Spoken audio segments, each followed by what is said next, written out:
po, ako'y nagpapasalamat po ako sa lahat ng mamayan sa lungsod ng Pasig na ibinigay nila sa akin yung pagtitiwala at pagmamahal sa mahabang panahon. Hindi lang isang dekada, 2 hanggang 3 dekada po ito.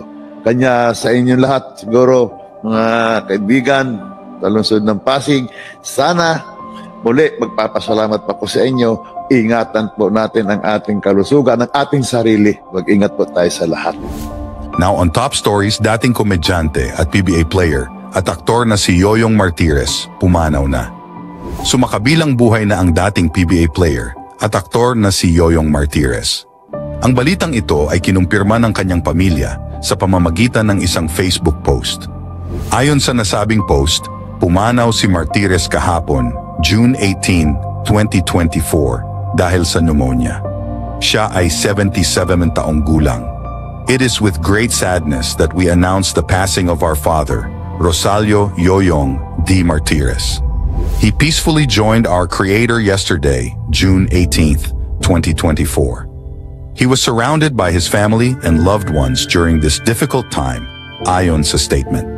Ibuburol umano ang mga labi ni Martirez sa Evergreen Chapels and Crematory sa Maybunga, Pasig City. Magkakaroon ng public viewing para sa mga nais makita ang kanilang idolo sa huling pagkakataon at ito ay magsisimula ngayong araw, June 19. Ilalagak naman ang mga labi ng dating aktor sa Heritage Memorial Park in Taguig.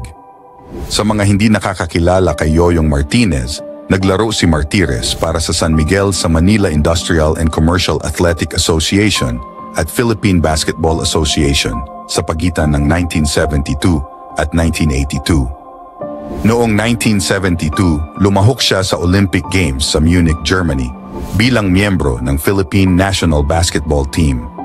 Isa siyang fleet-footed guard na dalubhasa sa steals, interceptions at assists. Bukod sa paglalaro ng basketball, naging iconic Filipino comedian si Yoyong mostly noong 80s at maging 90s din.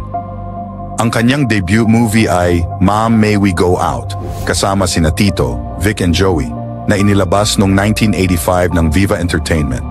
Lumabas din siya sa mga comedy show tulad ng Iskul Bukol, Mixed NUTs, Todas, Daddy Di Dodu, Full House, 1 for 3, Vampire ang Daddy Ko.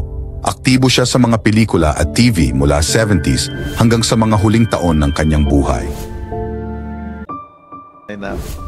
Una sa lahat po, ako'y nagpapasalamat po ako sa lahat ng mamayan sa lungsod ng Pasig na ibinigay nila sa akin yung pagtitiwala at pagmamahal sa mahabang panahon. Hindi lang